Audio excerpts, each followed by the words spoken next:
The VTC meeting of the Security Council is called to order.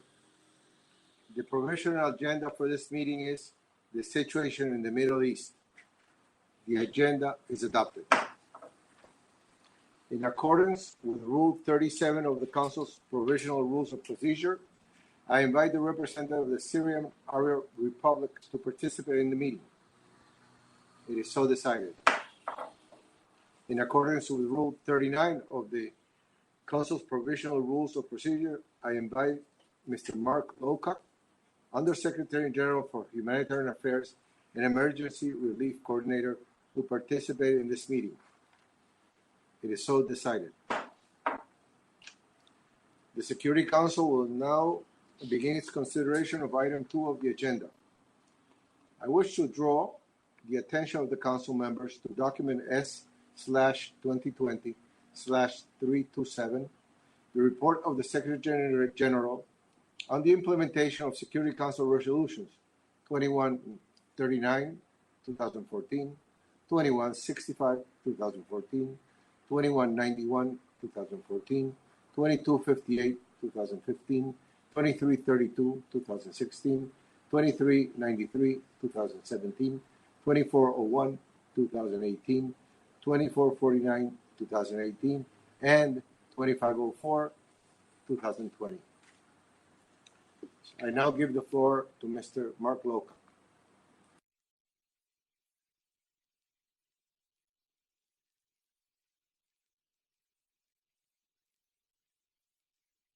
Thank you, Mr. President. I know you had a briefing from Claire Pedersen this morning, so I'll try to complement what he said. I want to start today by joining my humanitarian colleagues and the Secretary General in strongly condemning yesterday's horrific bombing in a crowded street in a Afrin city. Early reports indicate that as many as 43 civilians, including several children, were killed in this indiscriminate, unacceptable attack. Many more were injured. I extend my profound condolences to the families of the victims.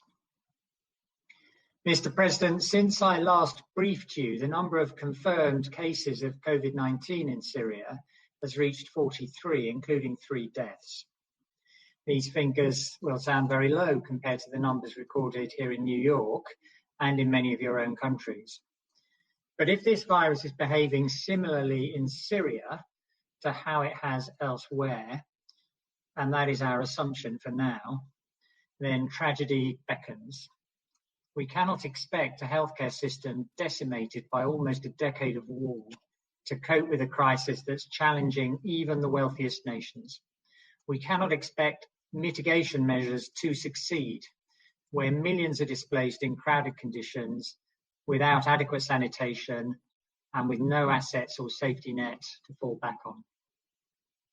Mr. President, I'll focus my briefing today on the following areas. First, the status of COVID-19 testing and response across Syria. Second, the humanitarian situation in the northwest, which remains alarming despite the ceasefire. Third, the issue of medical supplies in the northeast. Fourth, the situation in Rukban. And fifth, a summary of everything we in the humanitarian system, supported by the UN, are delivering to relieve the suffering of people across Syria. Mr. President, to date, all 43 confirmed COVID-19 cases announced by the Syrian authorities have been in Damascus and rural Damascus governorates. A first case and fatality was confirmed in the northeast on 2 April. No cases have so far been confirmed in the northwest. Testing capacity remains very limited. Testing is underway in Damascus and Latakia, with 2 additional laboratories being established in Aleppo and Homs. Efforts continue to establish a laboratory in Al-Hasaka Governorate in the northeast. Testing is also commenced in Kamishli. A PCR machine is being delivered to Tal Rafat, while 2 additional PCR machines are being delivered to Kobani and Araka. In the northwest, the laboratory has commenced testing in Idlib. Some samples are also being tested in Turkey. While this modest increase in testing capacity is a positive development, it remains vastly insufficient and a major priority for humanitarian actors alongside other prevention and mitigation measures. Areas of particular concern include camps and other crowded areas of displacement, which are places which typically have insufficient access to water and sanitation. In the northwest, preparedness measures are underway, supported by cross-border humanitarian operations. Some hospitals are being modified to receive COVID-19 patients and to function as isolation case management centres. Community-based isolation centres are also being established. Gaps remain, however, in vital medical supplies and equipment, including PPE. At Al Hol camp in the northeast, an 80-bed isolation area is under construction and thermal screening has commenced. We're working to assess the financial requirements for the UN's contributions to the COVID-19 response in Syria, and those requirements will be additional to the costs of responding to the pre-existing humanitarian needs. The COVID-19 related requirements will be included in the forthcoming update that we'll be publishing of the Global Humanitarian Response Plan. As in other countries, the impacts of measures aimed at containing the spread of the virus are likely to be greatest on the most vulnerable. Since mid-March, some areas have seen average price increases of 40 to 50% for food staples. That compounds the impact of Syria's severe economic crisis. The World Food Programme reports that in the last year, the price of basic food items many people have to buy has increased by more than 100%. Mr. President, turning now to the northwest, there have been no airstrikes since the 6 March ceasefire announced by the Russian Federation and Turkey. But intermittent shelling has continued almost every day in some frontline areas, in spite of the calls for a global and nationwide ceasefire. Some displaced families are taking advantage of this limited calm to return to where they were living before having to flee the latest round of fighting. Over the past few weeks, 135,000 people have returned to towns and villages in frontline areas outside government control, most of them going to Ariha and Atared. Many of those people are returning to find their previous homes destroyed. Essential services have also yet to be re-established. The ceasefire may have brought a degree of respite, but the humanitarian situation in the northwest is as dismal as it has ever been. A grim indicator is the nutrition data we're recording. Last month, I briefed you on alarming levels of stunting. We're equally alarmed at malnutrition rates among pregnant and breastfeeding women. 21% are malnourished, 4 times as many as last year. The cross-border operation into the northwest is operating at record levels to try to relieve such suffering. In March, 1,486 trucks crossed the border from Turkey under the UN programme. So far in April, more than 1,100 trucks have been dispatched. But it's not enough. The need to prepare for the potential arrival of COVID-19 in the northwest makes efforts to scale up all the more urgent. Items for cross-border transshipment, like hygiene kits and tents for isolation units, are being prioritised accordingly. Turkey is facilitating this scale-up, notwithstanding its own battle with the virus. Humanitarian organisations have put in place strict measures to comply with Turkish regulations and to minimise the risk of transmission of the virus at transshipment hubs or in other ways. Mr. President, at this stage, it is simply impossible to sustain the scale and scope of assistance into the northwest without the cross-border operation. As I have briefed this Council before, there is no alternative. This fact is further illustrated by the failure to replace the former cross-border operations in the northeast with assistance delivered cross-line, and I turn to that now. Cross-line deliveries to the northeast from Damascus have not filled the gap in critical medical supplies that were until January this year delivered through Al Yarabia border crossing. A WHO consignment of 20 tons of medical supplies, including PPE, ICU beds, incubators, and 7 ventilators, was airlifted to Comishli on 12 April. But medical facilities that were previously supported by the cross-border operation were, again, largely excluded. Mr. President, gaps in medical supplies in northeast Syria are widening at a time when we should be urgently scaling up to prepare for COVID-19. Those gaps should be narrowing. This is even more critical now that a first case of COVID-19 has been confirmed in the northeast. As you know, the World Health Organization assesses that there has not been sufficient improvement in cross-line access since January, even when faced with the inescapable urgency of COVID-19. In his review of alternative modalities for Al Yarabia boarding crossing, which he sent you in February, the Secretary General noted that, quote, under current conditions, a combination of more cross-border and cross-line access is required, end quote. That remains the case. The Secretary General also noted that should adequate steps not be taken to improve cross-line delivery, and in the absence of consent from the government of the Syrian Arab Republic or neighbouring countries to use border crossings into the northeast of the country, the Security Council would need to authorise the United Nations and its implementing partners to use additional crossings. That also remains the case.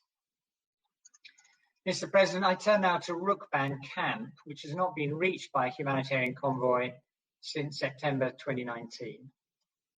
Informal commercial supply routes from Damascus and Douma were closed off in February, further disrupting the delivery of food, fuel and medical supplies into the camp. Jordanian border restrictions related to COVID-19 since 18 March have impacted medical referrals from Rukban without prior COVID-19 screening, which is unavailable in the camp.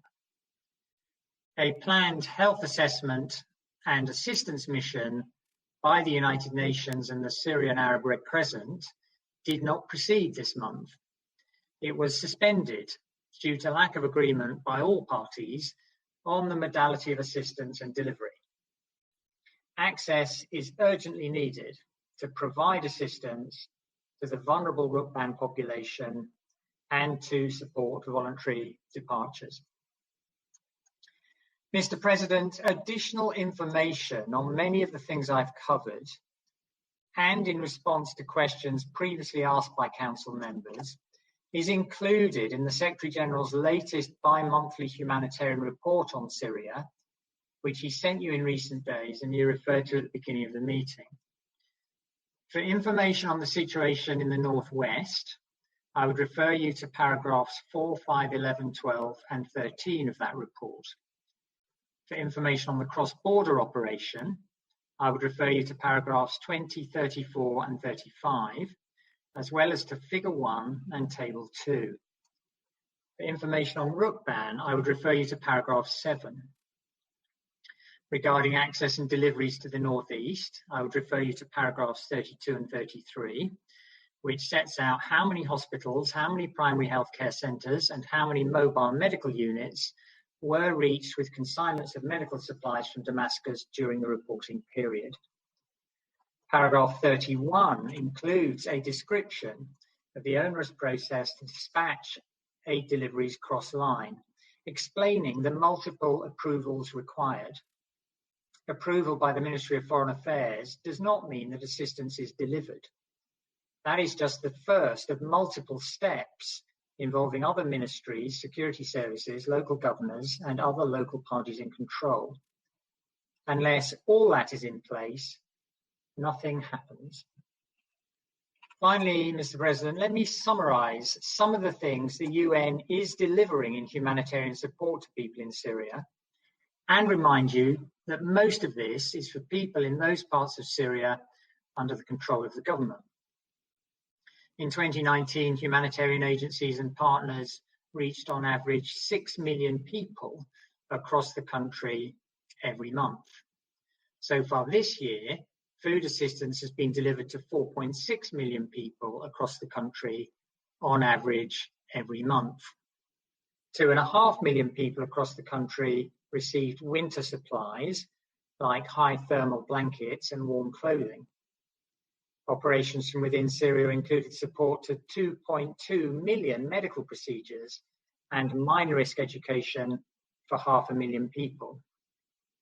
Information on the humanitarian response in different parts of Syria is also included in the Secretary General's report in paragraphs 18 to 22. Mr. President, COVID-19 and its ramifications will become a multiplier of humanitarian needs in Syria. More than ever, this demands a response that uses every possible means of reaching people in need wherever they are located and ensures that measures taken outside Syria, which could restrict access of essential medical and other related supplies, are reorganized so that they do not have a restrictive effect.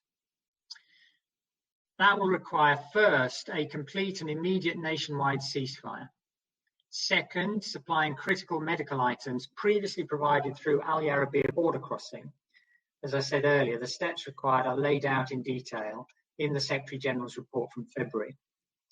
Third, a renewal of the cross-border authorization for the northwest of Syria to meet the enormous humanitarian needs we continue to see there. Thank you very much, Mr. President. Thank you, Mark, for your statement. Now I'll give the floor to council members who wish to make statements according to the speakers list. I give the floor to the representative of Belgium.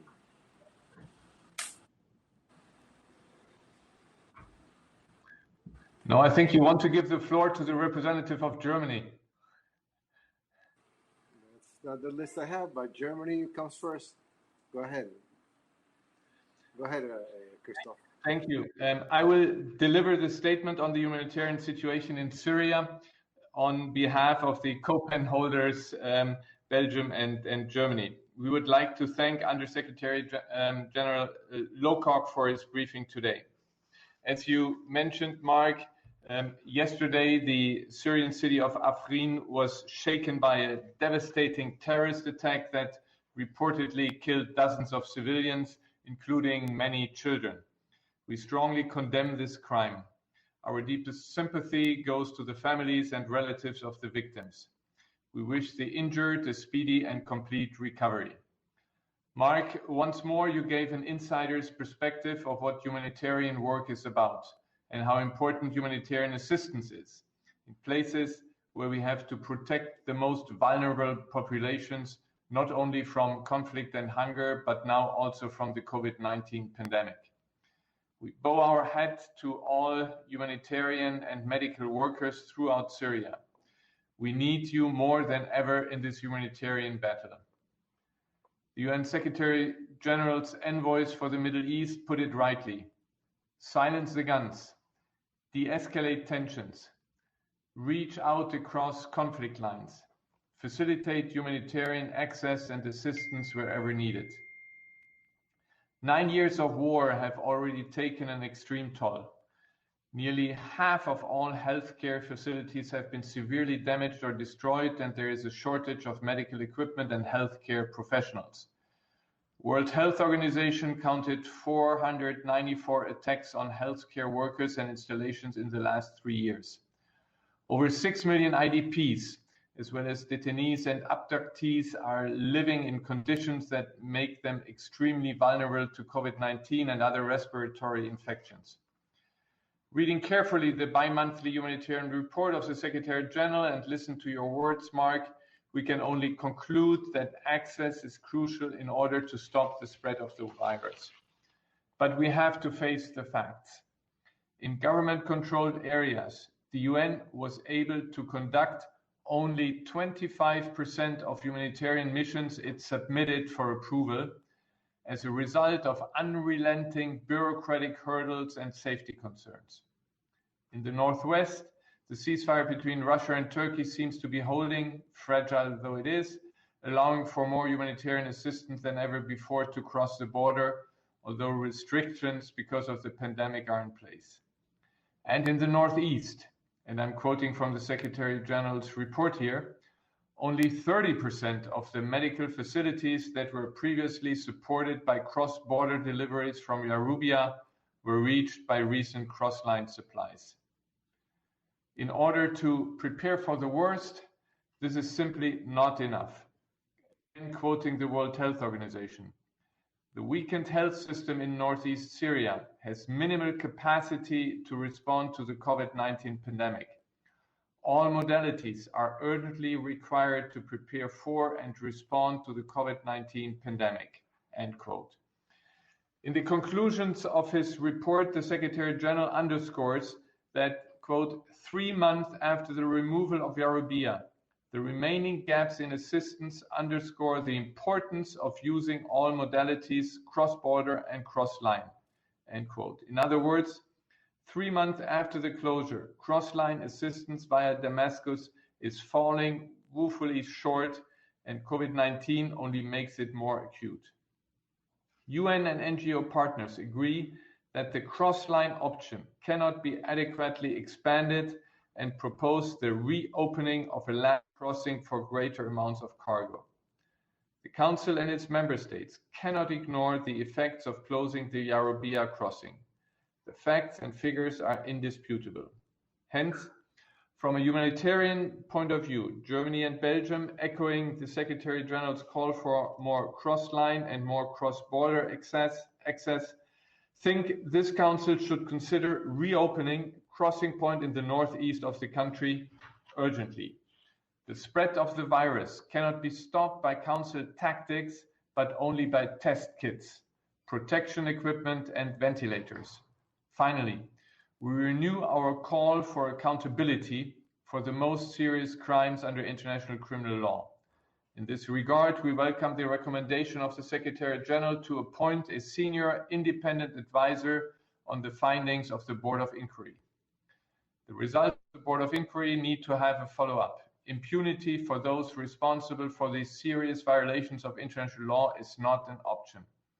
We pledge full support once more for the work of the IIIM in investigating such crimes, and we are looking forward to the result of a trial of Syrian regime officers accused of crimes against humanity in Koblenz, Germany. Thus far, the statement of the co-pen holders, and let me just add a simple remark from Germany to say that yesterday we have just provided another 20 million euro for the Syria Cross-Border Humanitarian Fund, the SCHF, thus increasing our total contribution to the SCHF to 30 million in 2020. This fund remains a key instrument to address the enormous humanitarian needs in northwest Syria. Thank you. The representative of Germany for a statement. I give the floor now to the representative of Vietnam.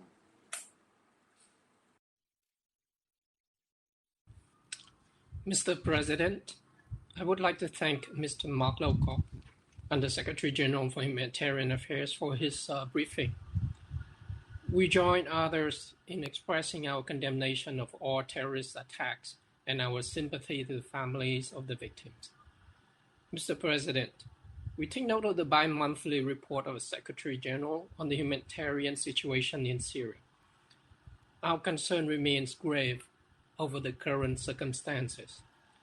The well-being of the Syrian people continues to be severely affected by existing socio-economic and security challenges. Moreover, the newly emerged COVID-19 pandemic would rub salt in their wound, targeting the most vulnerable, namely internally displaced persons in overcrowded locations, especially the elderly, women, children. It is worrisome to note that the need for humanitarian assistance across Syria remains overwhelming, yet the situation does not show any sign of improvement in comparison to that of the previous reporting period. In particular, the majority of internally displaced persons still struggle with food insecurity, shortage of shelters, and other basic needs in the northwest of Syria. The health sector in Northeast is suffering from significant gaps in terms of medical supplies shortage. The COVID-19 pandemic exacerbates the sufferings and hardships of the people on the ground, and the already difficult operational condition for humanitarian and health workers. We take this opportunity to commend the tireless efforts of humanitarian and health workers in conflict areas. Mr. President, we therefore would like to stress the following points. Firstly, full, sustained, and unimpeded humanitarian access is of utmost importance to assist millions of people. We urge all parties in Syria to fully cooperate with the United Nations and other humanitarian partners to ensure humanitarian access.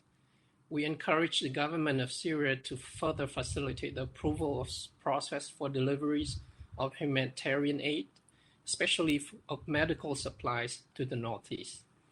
We share the view that the enhancement of the complementarity of cross-border and cross-line humanitarian operations could better respond to the major demand in all parts of Syria.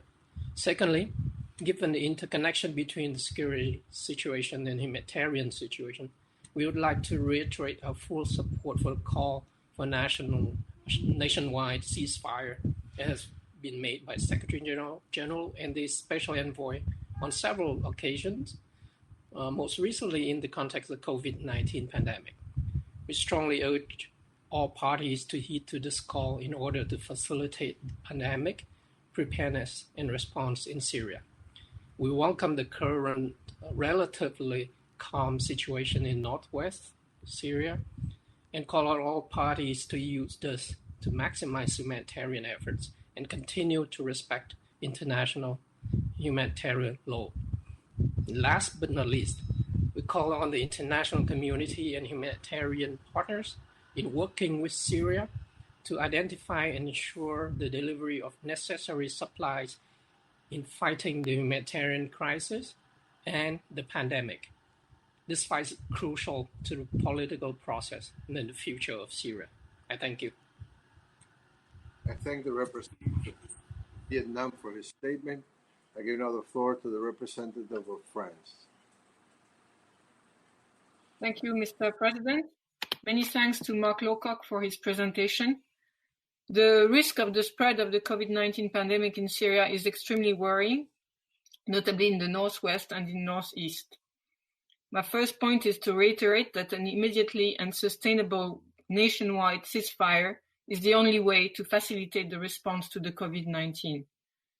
And let me express France's strong condemnation of the horrific terrorist bombing that struck a market in Afrin yesterday. Many victims were civilians, including children. It's heartbreaking. I would like to express our saddened condolences to the families and to all those affected by this attack. I want also to reiterate France's full support to the call of the Secretary General and of his special envoy in this regard. It is urgent that it is implemented.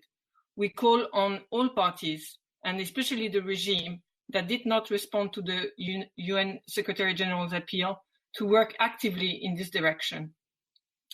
As Ambassador de Rivière said this morning, the United Nations have to remain at the forefront of these efforts in accordance with Resolution 2254.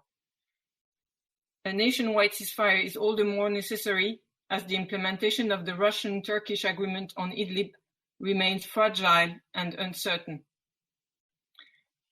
Mr. President, the second point I want to stress is that all parties, in particular the Syrian regime, must ensure a safe and unhindered humanitarian access to all the people in need. This is more necessary than ever to facilitate the response to the COVID-19. Efforts of UN agencies and their partners to respond to the humanitarian needs of the population and to the COVID pandemic must be supported and must be enhanced. France has already committed 4 million euros to the COVID response in the Northwest. In the context of the pandemic, the cross-border mechanism has never been so relevant, both in the Northwest and in the Northeast. France remains determined to preserve that life-saving mechanism. In the Northwest, the scale-up of the humanitarian delivery through the 2 crossing points must absolutely continue. And in the Northeast, the loss of the El Yaroubiya crossing point is depriving the population of the most direct and safest access to medical aid. Northeast Syria needs cross-border assistance through a dedicated crossing point. A scaling up of the cross-border access is an absolute emergency to respond to the needs, in particular to combat the COVID pandemic. Until today, there has been no progress regarding cross-line access to the northeast, as Mark Lowcock just explained to us. The Syrian regime takes 3 to 4 months to approve deliveries of medical supplies from Damascus. This is unacceptable.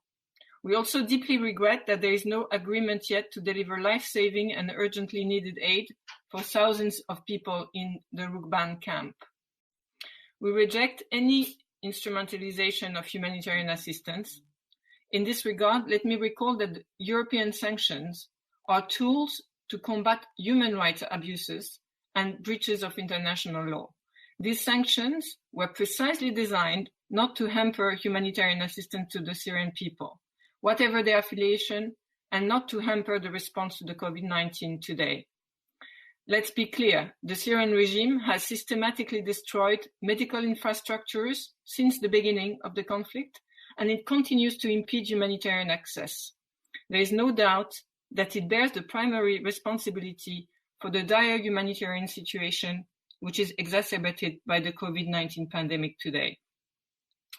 Finally, Mr. President, I would like to welcome the release of the summary of the Board of Inquiry's report.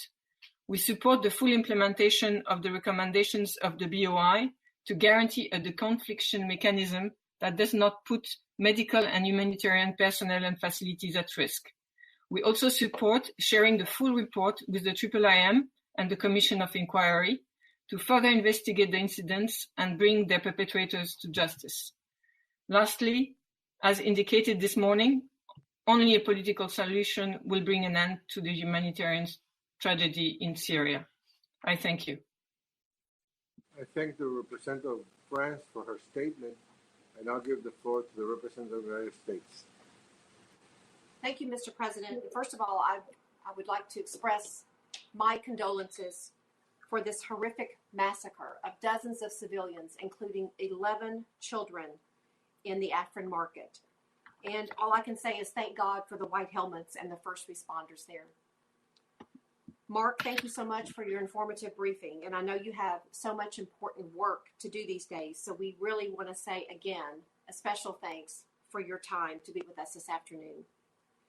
The United States is deeply concerned about the spread of COVID-19 in Syria.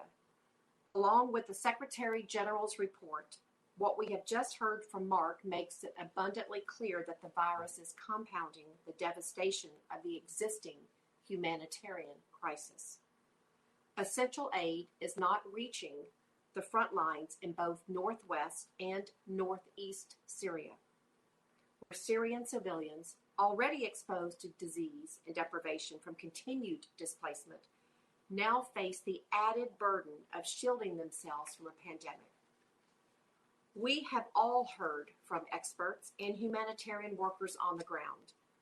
The simple truth is that when this council was unable to keep the Eurabia crossing point into Syria open under Resolution 2504, it not only denied the UN and NGOs the ability to serve those in dire need, it also set the stage for a disastrous COVID-19 outbreak that will ravage Syria if we don't immediately facilitate the delivery of additional aid.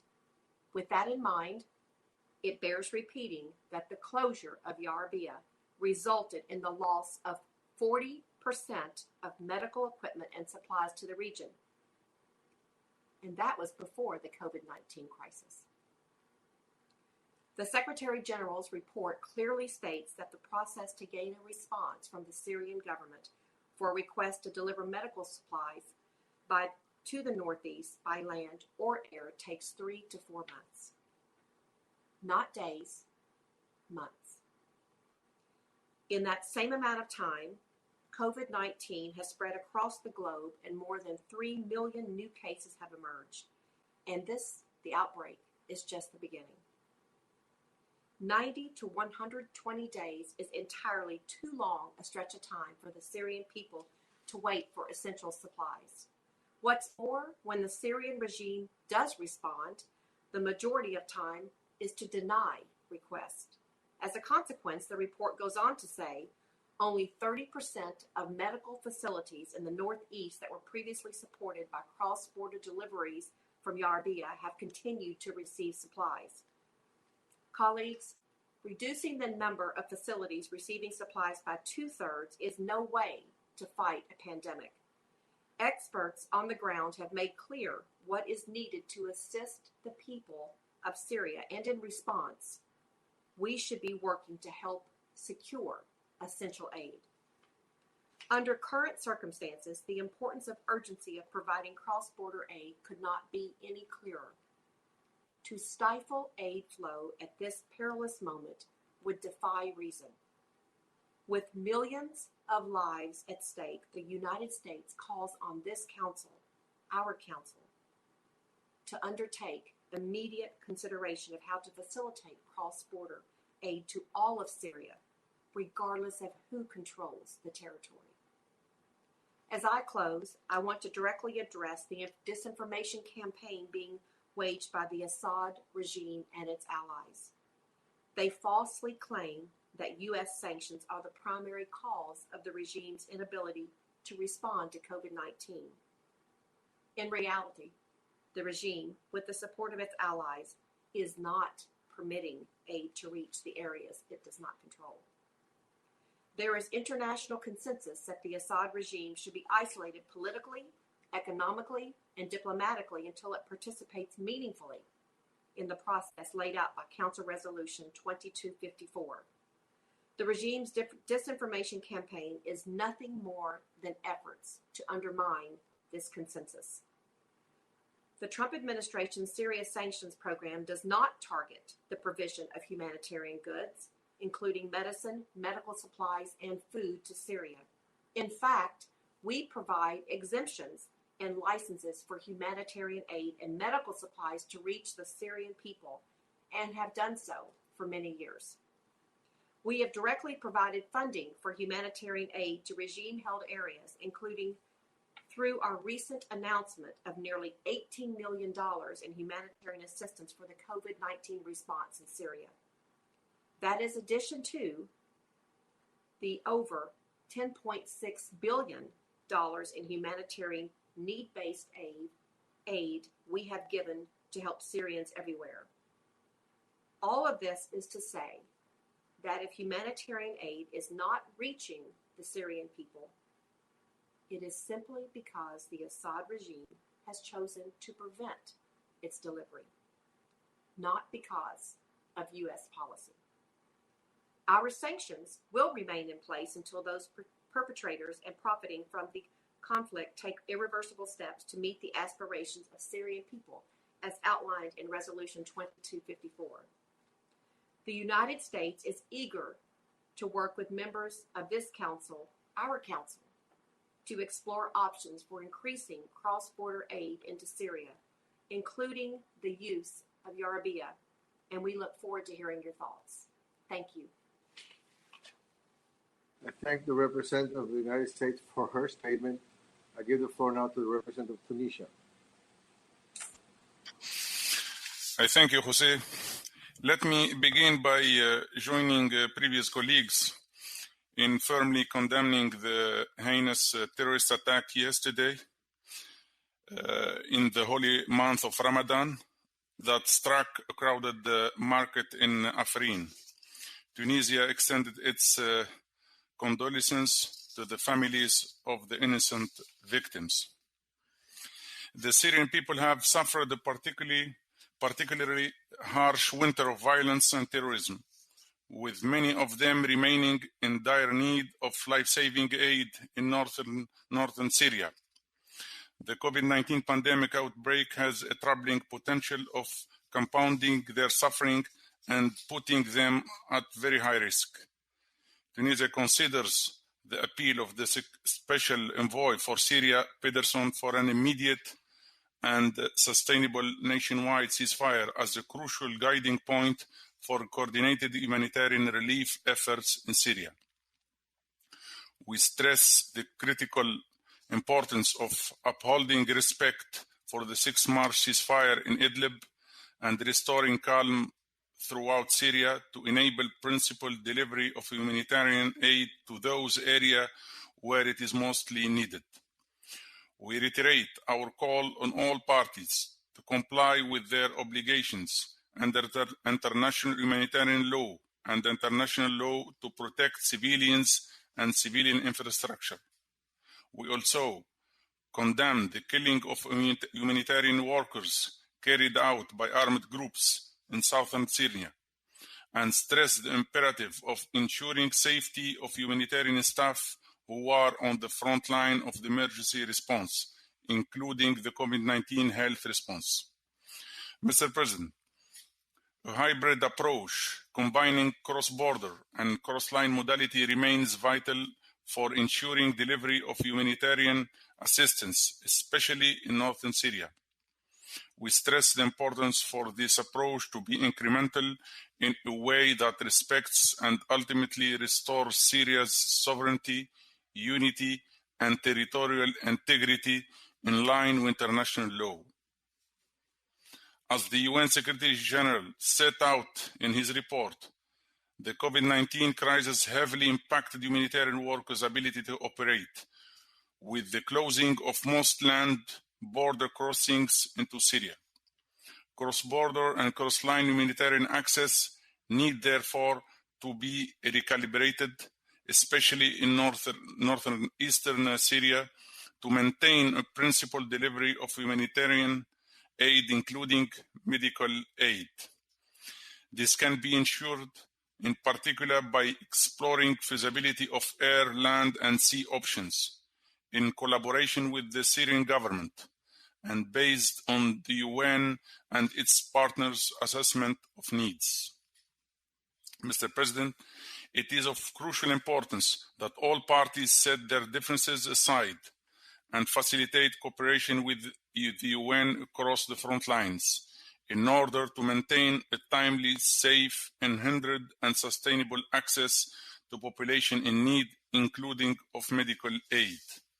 We urge further cooperation between the Syrian government and the UN, including through its country team, to remedy outstanding approvals of vital medical assistance. We also look forward to the outcome of direct contacts by Special Envoy Pedersen with concerned states on the issue of the humanitarian exemptions to sanctions to enable access into Syria of the most critical items needed for combating COVID-19 disease. Let me finally state that in these trying times, humanitarian consideration must prevail over political agendas to enable an effective mitigation of the COVID-19 pandemic outbreak in Syria and focus on the true battle of saving lives. I thank you. I thank the representative of Tunisia for his statement.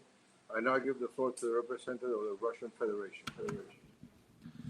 Thank you, Jose, Mr. President. Before I come to humanitarian Syria, I would like to say a couple of words of what I heard before I took the floor. First of all, I would like to tell my US colleague that there is no international consensus on isolating the Syrian regime, as you chose to say. International consensus on Syria is codified in UN Security Council Resolution 2254, which says that it's the Syrians who should decide their fate and what regime they will have in the future. Whatever, it will be their decision, not anybody else. Secondly, I mentioned that many of you refer to the nationwide ceasefire. Before you propose something, you may wish to give it a little bit of thought. In order to have the nationwide ceasefire, we need to have a nationwide warfare. Where do you see the nationwide warfare in Syria to propose the nationwide ceasefire? And if you do propose that thing, I wonder who you think would be signatories or parties to such a ceasefire. That would be very much interested to know. Now I would come to the major part, and I would like to thank the Secretary General Mark Lowcock for his briefing. We have heard a lot today on possible disastrous impact of COVID-19 in the northeast of Syria and steps undertaken by the WHO and in Idlib for that matter, and steps undertaken by the OCHA and the WHO in this regard. Despite the recent briefings by the WHO and OCHA, as well as the latest Secretary General report of April 23rd, we do still have questions to which we have not got clear answers yet. In particular, on discrepancies in humanitarian data and figures, which are provided by UN entities, which are provided by headquarters, which are provided by UN on the ground, and that is just to name a few. Instead, we keep on hearing emotional statements of deteriorating humanitarian situation in Idlib or northeast of Syria only. Here comes a logical question. Why only this part of the country is under such a close scrutiny of our distinguished colleagues? These areas are under control either by foreign occupation or by de facto authorities, but the responsibility for humanitarian situation is attributed to Damascus. Why, at the same time, the humanitarian society is totally reluctant to address the epidemiological situation in the country as a whole? Does the United Nations have any comprehensive strategy to address the pandemic in Syria? When it comes to Damascus, everything we hear of is about destroyed healthcare system not being able to cope with the potential pandemic crisis. The government of Syria is doing its utmost to fight the spread of COVID-19 despite cruel unilateral sanctions. As I have already mentioned in the morning session, our colleagues have a very rosy and in fact a very hypocritical picture of how their sanctions affect ordinary Syrians and how their exemptions allegedly solve the problem. We reiterate our call and echo calls made by the UN officials to lift unilateral sanctions against Syria. We deplore these de facto collective punishment measures against the Syrians living in government-controlled areas. We want to be briefed on the steps undertaken in accordance with international humanitarian law by occupying powers of well-known Syrian territories out of control of legitimate government. We have heard not a single word so far. In addition to this, we would like to ask what exactly the WHO and OCHA do to help fight the coronavirus in the territories under the control of the Syrian government. Mr. President, we note the information on 43 confirmed cases of COVID-19 in the country, according to the WHO data. We cannot agree to the cure that our colleagues suggest, full reanimation of cross-border mechanism. We remind that cross-border mechanism was created as a temporary and extraordinary tool, and we would like to make it clear for everyone that closure of one of the border crossings for UN assistance does not mean that it is completely closed. As we all know, NGOs continue their shipments and that they are bigger in volume than those of the United Nations. We hear that NGOs are doing a lot of work in Northeast. We have a question, and what exactly United Nations is doing in the Northeast? We hear UN and NGO assistance is not duplicative. That means there is coordination between United Nations and NGO. We would like to know about it more as well. Neither can we accept the point that Damascus is not properly cooperating. Some of you interpret the report of the Secretary General to its own liking, stating that there was no progress in crossline. This is not true. And you interpret statistics as it suits you. Statistics is very easy to manipulate, as you know. We would like to know exactly how the figures in the report, tables 3 and 4, correspond. We are told that UN and NGOs, UN and its partners, sent 1,094 missions from within Syria. At the same time, 323 requests were made by UN single agency missions. And those 323 requests, are these 323 requests part of these 1,094 missions conducted or not? Otherwise, if you combine these two figures, you will receive a figure that 88% of all those missions that were requested were in fact approved. These 1,094 missions reached 14 governors. 3 convoys of medical aid was sent to the northeast, all from Damascus, 2 by WHO and one by UNICEF. We are told that these convoys covered only 30% of medical needs. I would like to remind you that there was supposed to be an airlift from Erbil that was authorized by the Syrian authorities. And it was not the fault of Damascus that it was not performed. We are, in fact, utterly surprised, to put it mildly, by the delays by the WHO in providing these urgent supplies since February. Those supplies that we hear today are expiring. I would remind that before New Year, these supplies were lying idle in Iraq and then suddenly became indispensable.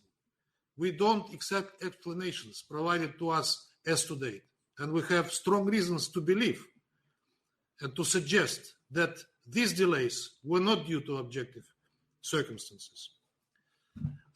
We strongly urge our colleagues not to waste their time on looking for a way to advocate, explicitly or implicitly, to get Al-Yurubiyya back, and that this is the only solution. Don't lose time, but rather focus on engaging humanitarian agencies in a constructive dialogue with Syrian authorities. You don't have to knock on the door. The door is open. If there is a will, there is a way.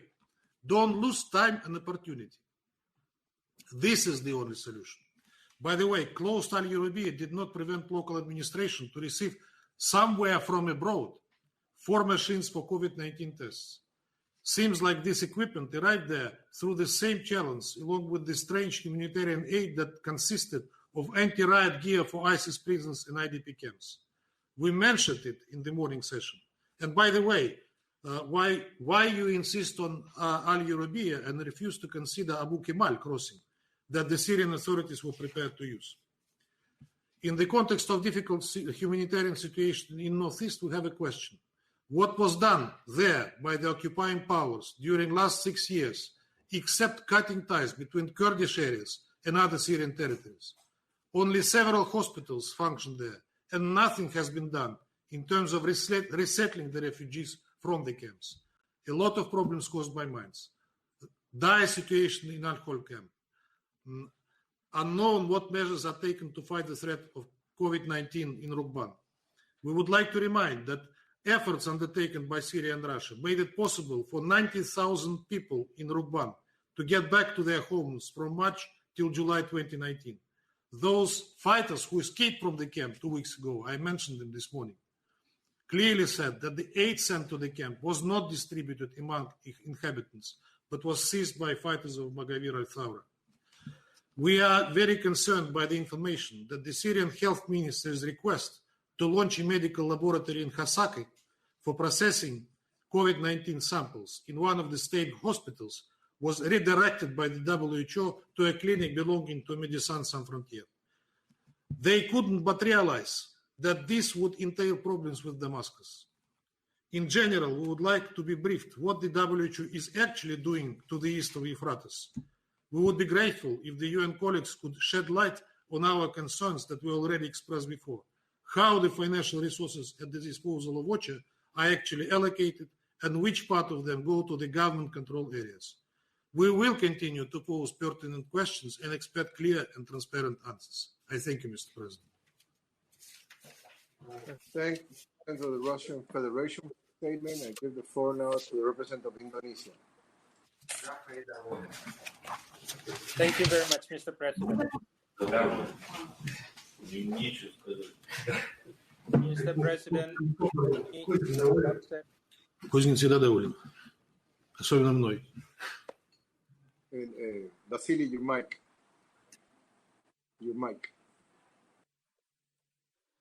Thank you, Mr. President. Let me at the outset thank USG Mark Lowcock for his briefing and updates on humanitarian condition in Syria. I would also like to echo others in conveying our condolences to victims of yesterday's Afrin attack. Mr. President, the pandemic has certainly added another layer of complexity in our common goal to alleviating the suffering of the Syrian people. My delegation believes that the focus of today's VTC should be on how to enhance efforts in ensuring that humanitarian responses are well distributed to people in need, including on efforts to suppress the spread of COVID-19. Therefore, Mr. President, Indonesia wishes to highlight 3 pertinent points that are crucial in making sure that those humanitarian operations be implemented effectively. First, all parties, without exception, must implement and respect an immediate nationwide ceasefire throughout Syria. We are delighted that the Russia-Turkey ceasefire agreement in the northwest is holding, and we appreciate the commitment from all key parties in this regard. However, the period of calm is not only needed in the northwest. A complete and immediate nationwide, I repeat, a nationwide ceasefire is crucial, and it is indeed needed more than ever, as called by Special Envoy Pedersen, to enable all-out effort to halt COVID-19 in Syria. Second, an enhanced and sustained humanitarian access for all United Nations humanitarian operations and their implementing partners to all requested areas and populations in need. Before COVID-19, a safe and immediate access for the delivery of humanitarian assistances to save lives in Syria was already urgently needed. Currently, with the high risk of the pandemic, nobody can deny that this is one of the priorities in securing and delivering emergency needs.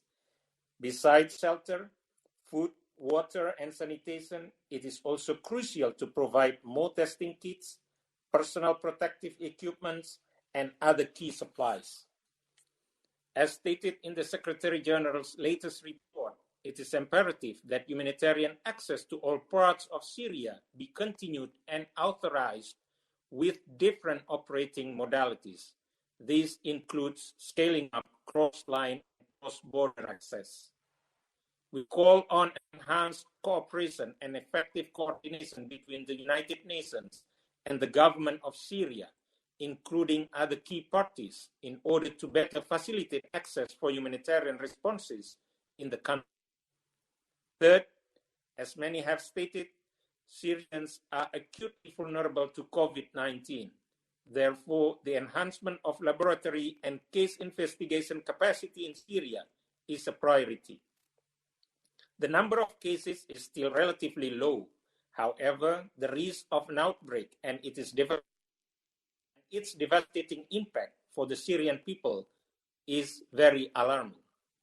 We appreciate the ongoing prevention and health preparedness plan to minimize the spread of the virus from both the Syrian government as well as the United Nations, and urge for a continued partnership between the parties.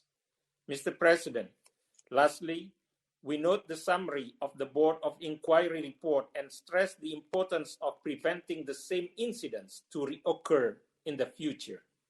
Indonesia urges all parties to the conflict to cease all attacks and uphold their obligations under international law and international humanitarian law. Indonesia appeals to all parties to the conflict with the support of the international community to assist the Syrian people in experiencing mercy and compassion during this holy month of Ramadan. I thank you very much, Mr. President. I thank the representative of Indonesia for his statement. I now give the floor to the representative of the United Kingdom.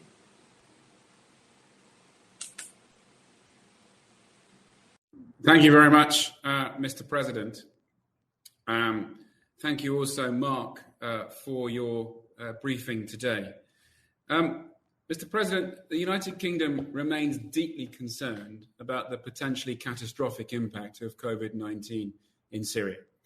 We've heard today there are 43 confirmed cases and likely already many more, unknown because of the lack of testing capacity.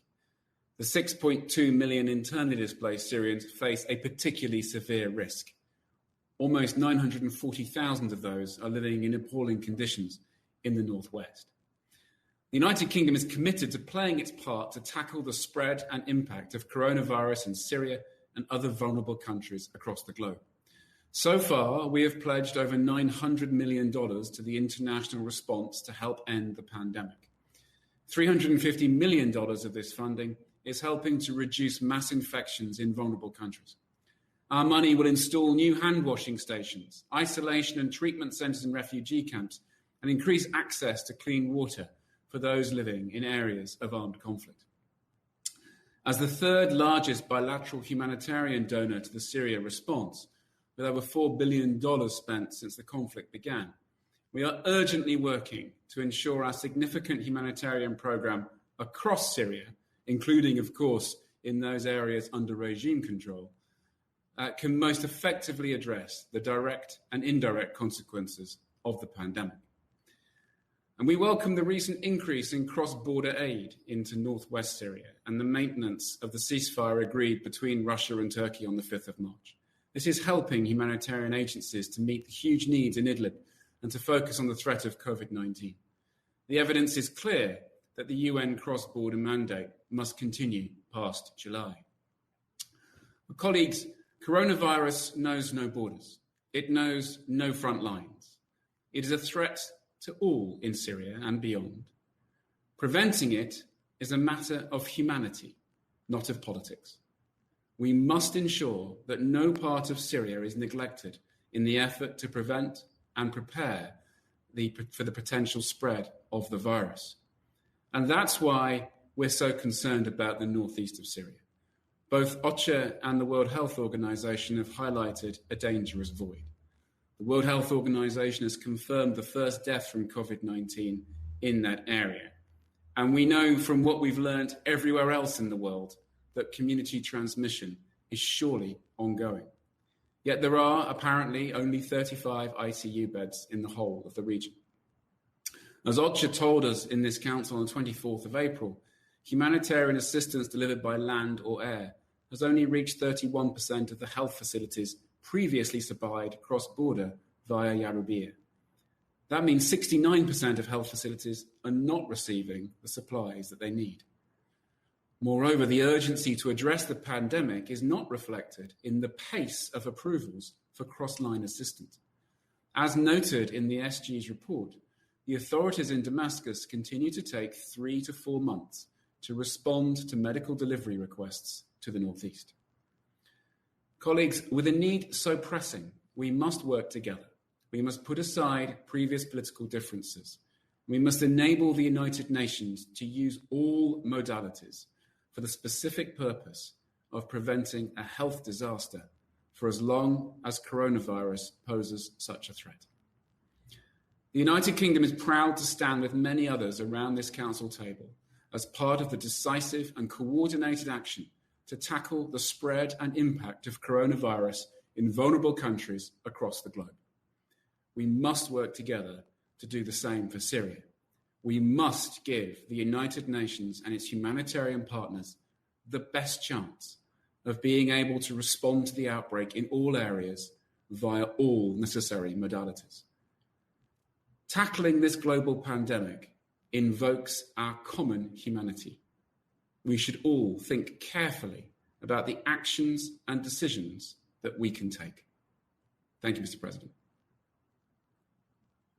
Thank the representative of the United Kingdom for his statement. I now give the floor to the representative of Estonia.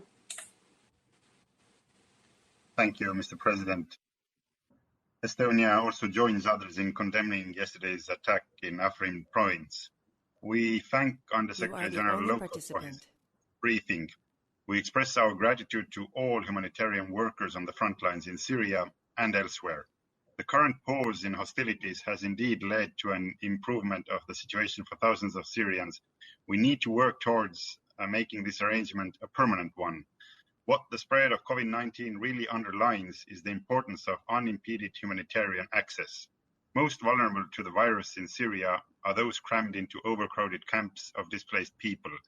Unfortunately, less than half of OCHA's access requests receive a positive answer from the Syrian authorities. These limitations mostly apply to eastern Ghouta, Daraa, and areas in the northeast of Syria. Likewise, most of Syria's prisons remain out of the reach of humanitarian organizations. We believe more could be done and once again ask the Syrian government to grant access to all those in need. We appreciate Turkey's efforts in solving the issues surrounding Galuk water station in northeast of the country.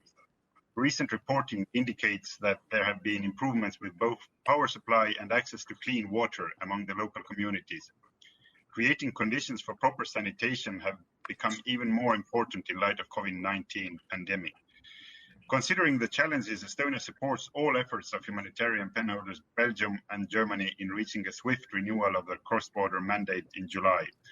It is clear that both cross-border line and cross-border mechanisms are required to reach all Syrians. Finally, we also strongly support UN Secretary General's call for a global ceasefire amid the COVID-19 pandemic. However, we refuse to politicize the issue, especially when it comes to restrictive measures against certain individuals and entities linked to the Syrian regime. All accusations that EU sanctions somehow undermine the fight against COVID-19 outbreak in Syria are baseless. These measures do not in any way target medical supplies, but strictly those people who have committed crimes against Syrians. I thank you. Thank the representative of Estonia for his statement. I give the floor now to the representative of China. Thank you, Mr. President. I also thank USG Mr. Lowcock for his briefing. China pays close attention to the humanitarian situation in Syria, in particular the impact of COVID-19 on the economic and social development in Syria. We take note that the Syrian government takes a series of active measures in healthcare, education, transportation, food production, and many other aspects to prevent and contain the spread of the virus, and we appreciate these efforts.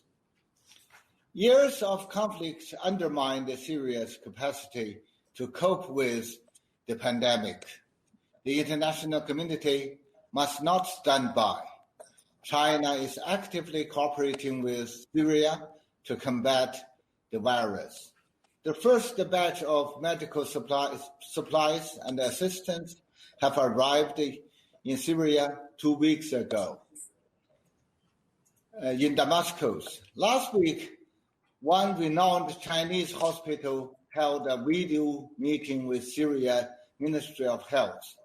Chinese medical experts shared their views with their Syrian colleagues on combating the pandemic.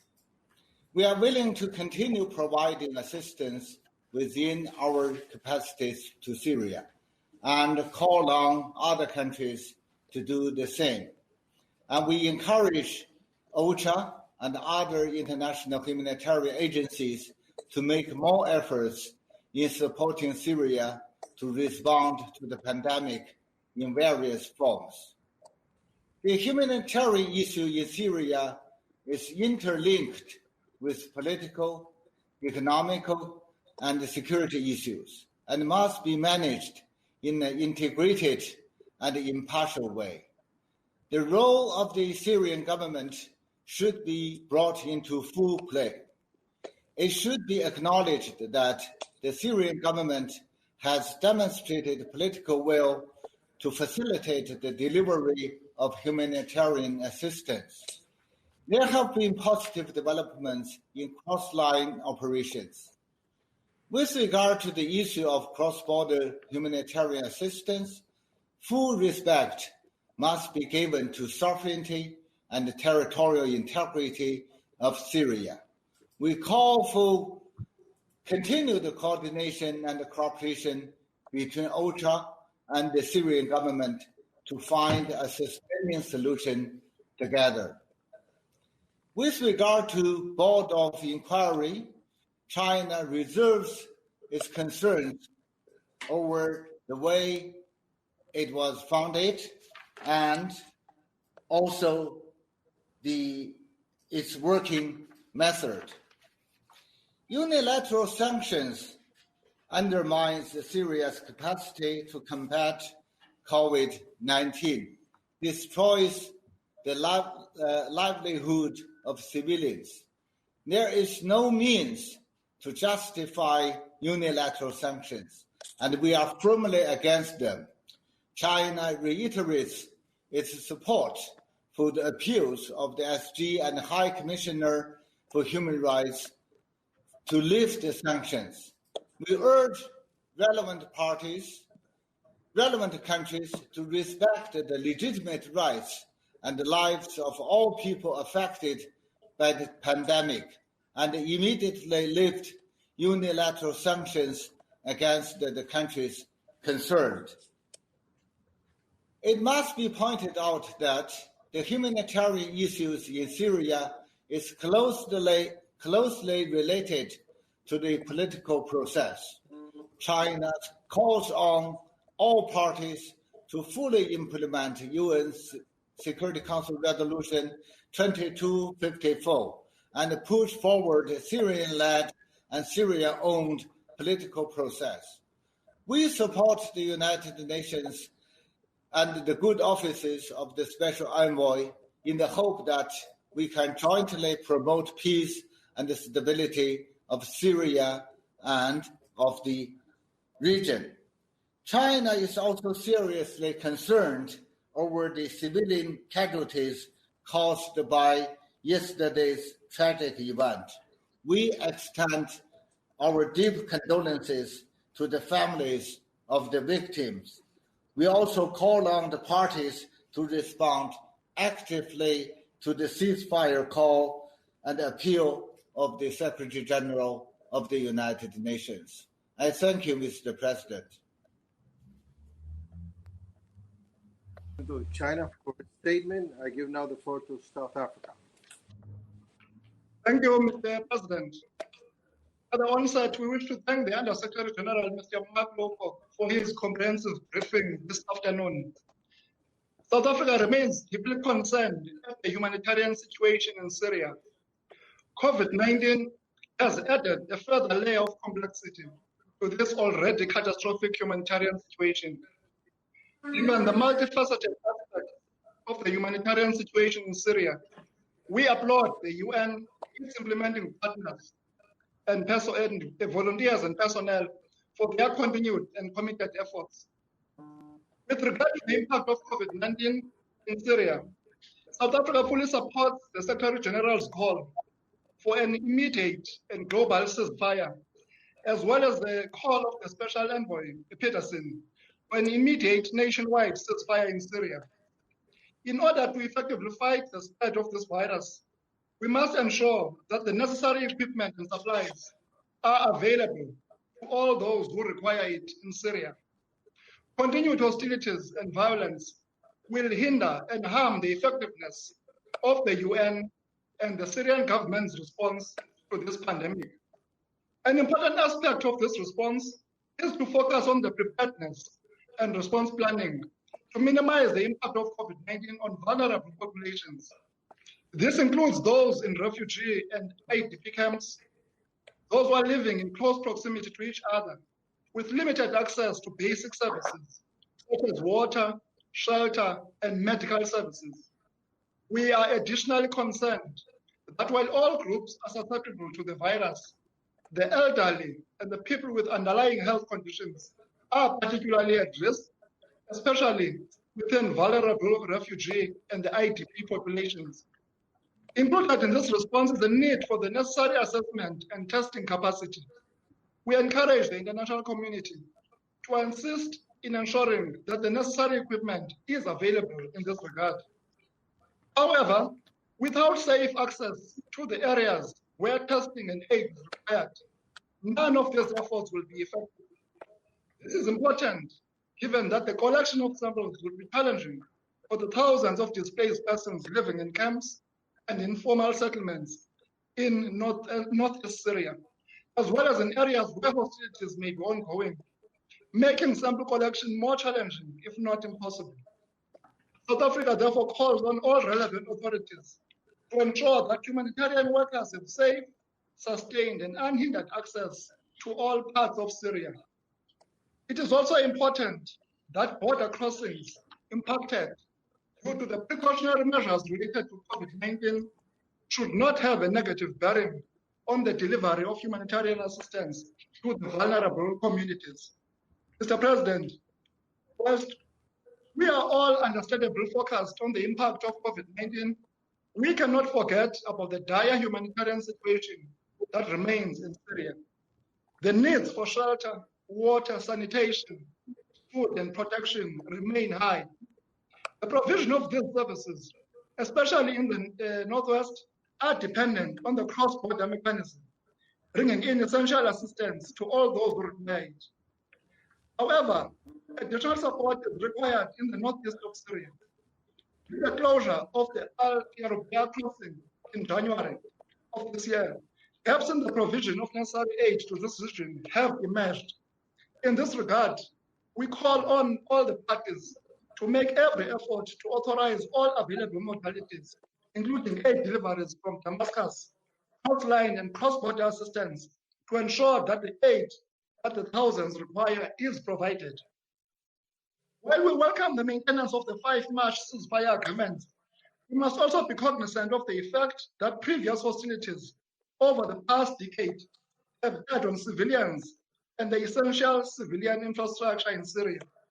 The impact on the provision of basic services, such as health, education, and water, has been severe. South Africa therefore reiterates our call that all parties must adhere to their obligations under international humanitarian law, particularly with regard to the protection of civilians and civilian infrastructure. In conclusion, Mr. President, we reiterate our position that when there is no progress on the political front, the humanitarian situation will further deteriorate with further loss of life and destruction. The only way the conflict in Syria can be resolved is through negotiation and political dialogue. South Africa calls on all parties to exert every effort to fully implement Resolution 2254 and bring peace, security, and stability to all of Syria. I thank you. I thank the representative of South Africa for his statement. Now I give the floor to the representative of St. Vincent and the Grenadines. Thank you, Mr. President, and thank you, Undersecretary General Lowcock, for your usual comprehensive briefing. And we join with others in expressing condolences to the families of victims of yesterday's attack in Afrin. St. Vincent and the Grenadines reiterates the special envoy's call for a complete and immediate nationwide ceasefire throughout Syria. While the 5th March agreement has led to a significant cessation of hostilities in the Northwest, the appeal for a nationwide ceasefire is now more pertinent than ever to enable the country to effectively combat the COVID-19 pandemic. A decade of war has crippled the country's public services, including its health system. Many Syrians are living in camps and other informal settlements that lack the means to implement the necessary protective measures. Hostilities will only serve to further the destruction of indispensable infrastructure and prevent humanitarian actors from carrying out their life-saving work. We recognize Syria's efforts to suppress the virus, such as the implementation of travel restrictions and curfews. A balance must, however, be struck between maintaining these necessary measures and scaling up and preserving the vital humanitarian response. Timely, safe, sustained, and unimpeded access throughout the country remains essential. We urge all parties to continue to engage in dialogue in this regard. We reiterate the appeal for the lifting of unilateral coercive economic measures. It is our obligation to ensure that every country is able to have an effective and robust response to the COVID-19 pandemic. Every successful fight against this virus is a victory for the international community. It is in our collective interest to ensure that we all have the proper tools to address it. Mr. President, we take note of the summary by the Secretary General of the report of the United Nations Headquarters Board of Inquiry. We await the appointment of the Senior Independent Advisor to address the board's recommendations.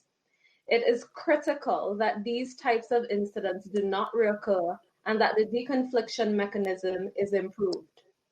St. Vincent and the Grenadines maintains that all parties must respect the fundamental principles of armed conflict. The targeting of civilians and humanitarian infrastructure is a reprehensible violation of international law. Impunity for these acts should not be tolerated. Mr. President, the humanitarian situation in Syria requires urgent action, and the country's overall recovery needs the support of the entire international community. We have a responsibility to assist Syria through positive action so that it can emerge from this conflict to enjoy the peace and prosperity that it justly deserves. Thank you. I thank the representative of St. Vincent and the Grenadines for her statement. I give the floor to the representative of Niger.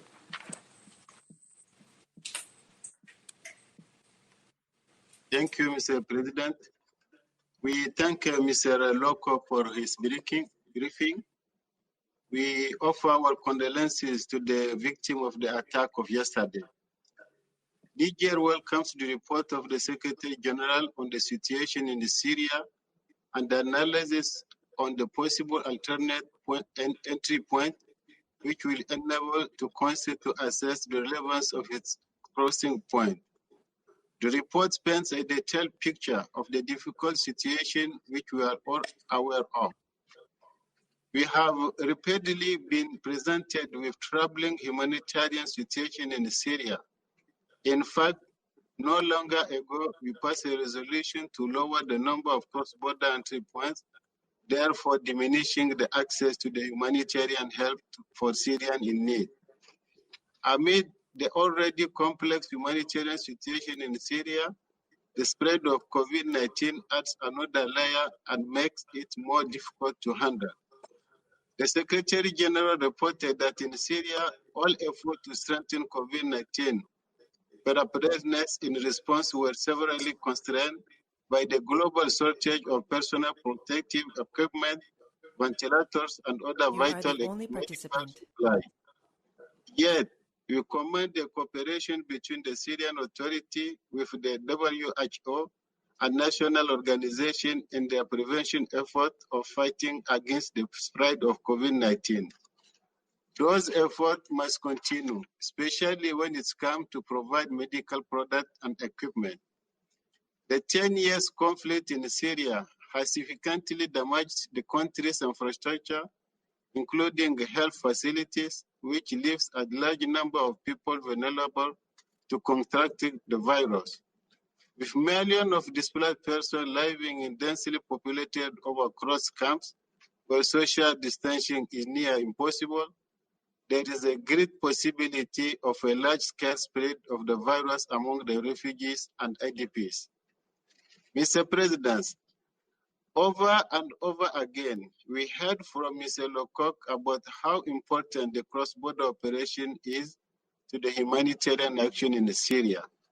Niger fully supports the cross-border mechanism, which is essential for the survival of many Syrians.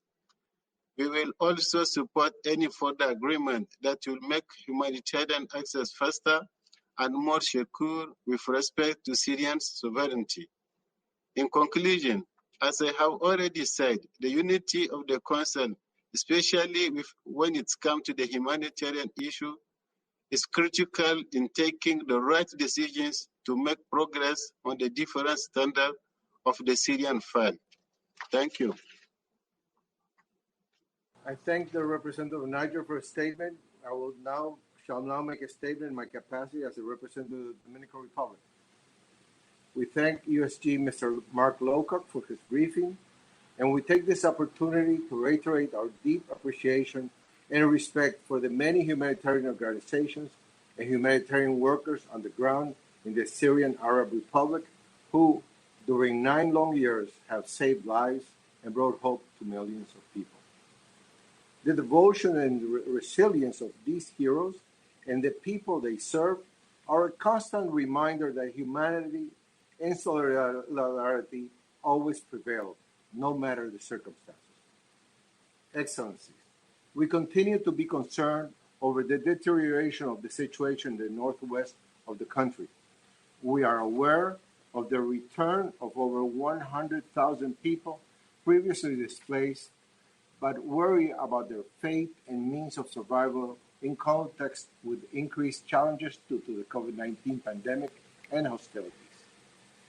We applaud the efforts to upscale the cross-border assistance, which has, once again, proven to be a life-saving for millions of people. The economic situation and the rise in food prices in Syria is a source of great concern for the Dominican Republic. There are issues that without proper mitigation and attention could have devastating consequences for the most vulnerable population, who continue to pay the higher price in this horrible and long conflict. In that regard, we reiterate our call to the Syrian government to increase its capacity and strengthen its coordination with the UN and humanitarian organizations on the ground in order to ensure timely and principled assistance to the whole population, to everyone and everywhere. As in many other contexts around the world, the COVID-19 pandemic has brought to the surface many of the underlying root causes of conflicts and violence. In already vulnerable contexts like Syria, with almost a decade of conflict, the direst conditions under which the affected people are already living are destined to be further deteriorated. Therefore, we must all help alleviate the suffering and make all feasible measures to protect the people. Prevention is the only and best way forward.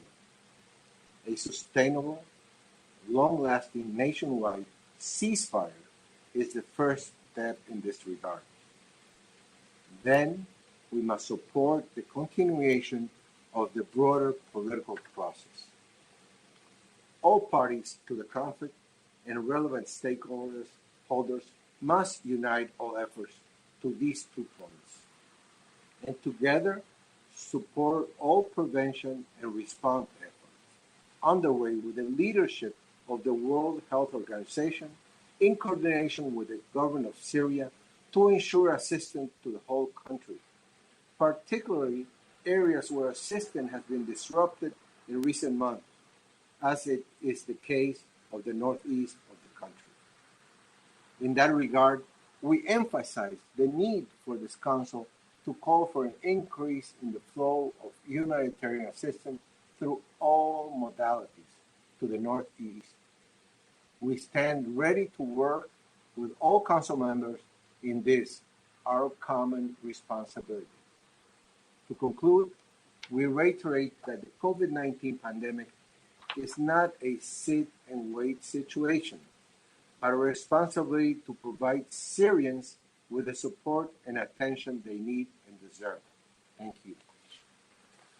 I resume my function as President of the Council, and I give the floor to the representative of the Syrian Arab Republic.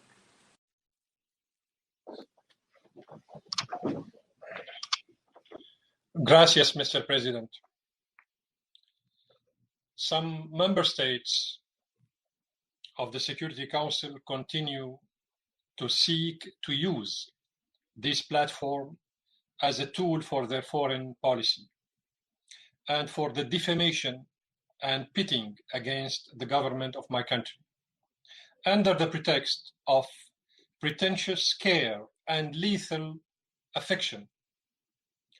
These have been manifested in the large number of formal or informal, small or expanded, rhetorical or consultative meetings on the situation in my country, in both political, humanitarian, and why not some chemical aspects. A few days ago, on a French initiative, the permanent representatives of the 5 permanent members of the Security Council met with the Undersecretary General for Humanitarian Affairs to discuss minor aspects related to the humanitarian situation in my country. Today, like previous times, the Council is holding 2 meetings on Syria on the same day. Naturally, we would not have had any objection to that if we had seen a reasonable degree of professionalism, objectivity, and humanitarian concern in OCHA's reports and briefings, and in the positions of the 3 permanent Western states of this Council and their allies. Mr. President, recently at the United Nations and beyond, we have witnessed a positive movement on the one hand and a feverish rush and competition on the other hand to formulate a coordinated collective response to the threat posed by the COVID-19 pandemic. The efforts exerted by the international community to address this pandemic have encountered the same dilemma as the work of the United Nations in the field of humanitarian response in my country and other states, namely politicization and the pursuit of political views and orientations by some at the expense of the principles of international law and humanity.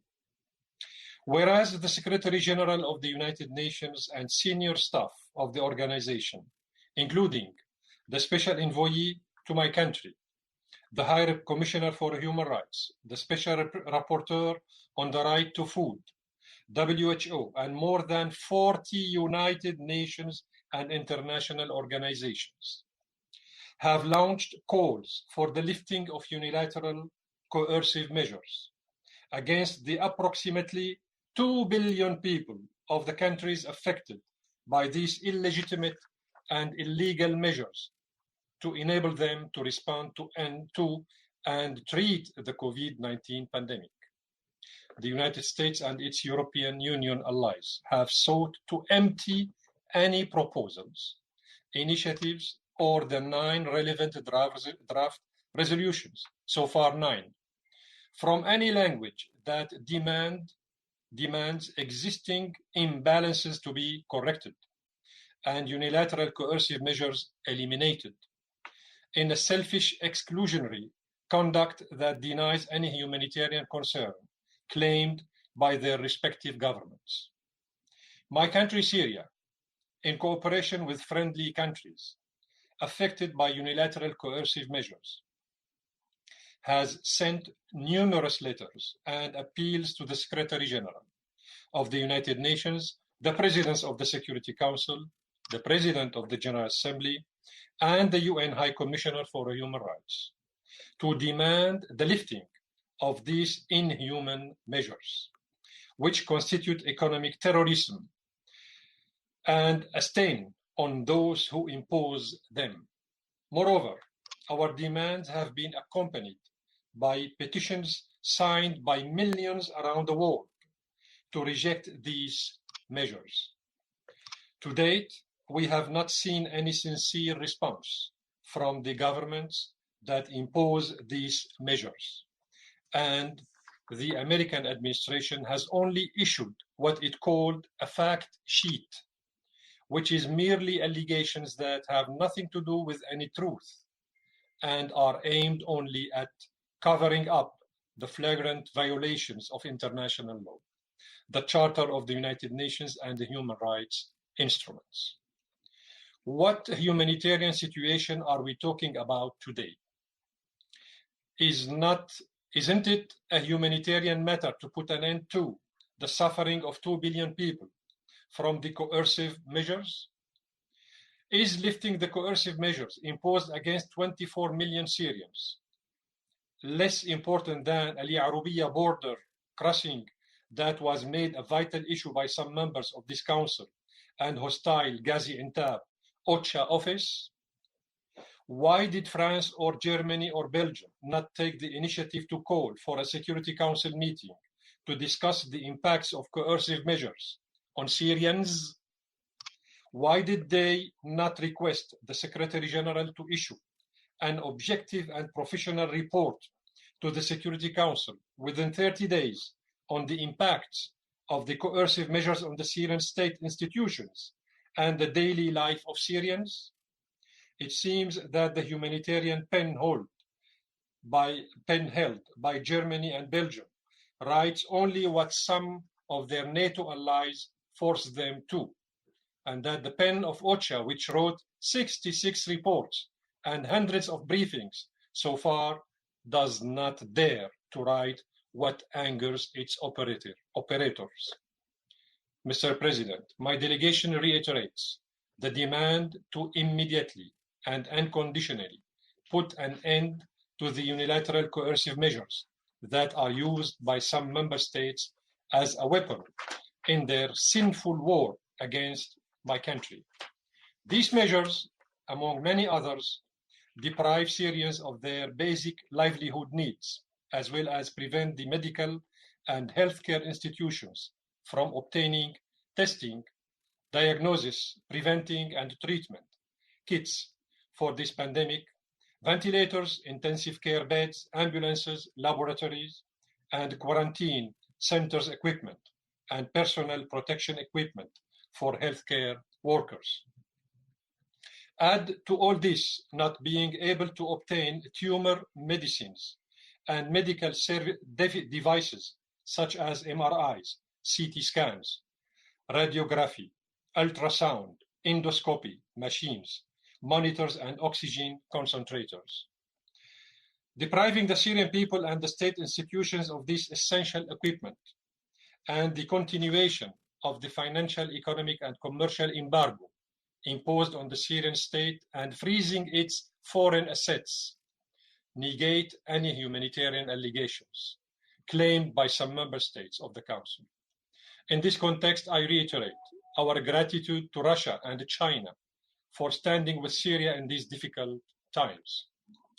Mr. President, a few days ago, my country sent you an official letter regarding its position on the 66 report of the United Nations Secretariat. My delegation stresses the ineffectiveness of these reports that do not dare to clearly and truly address the practices of countries sponsoring terrorism. These reports do not mention the Turkish occupation violations of international law and its numerous crimes against civilians.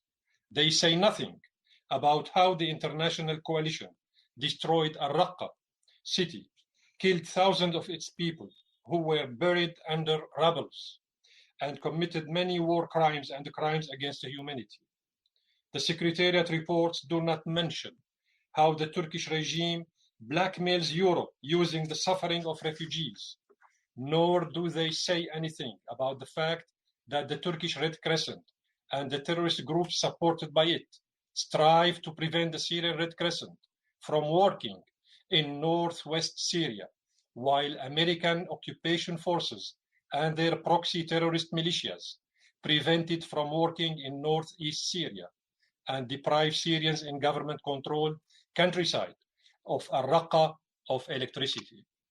Again, the Secretariat does not report about how the American occupation forces and its affiliated terrorist group, Maghawir al-Thawra, resist to end the suffering of displaced people in Al-Rukban camp and dismantle this infamous camp.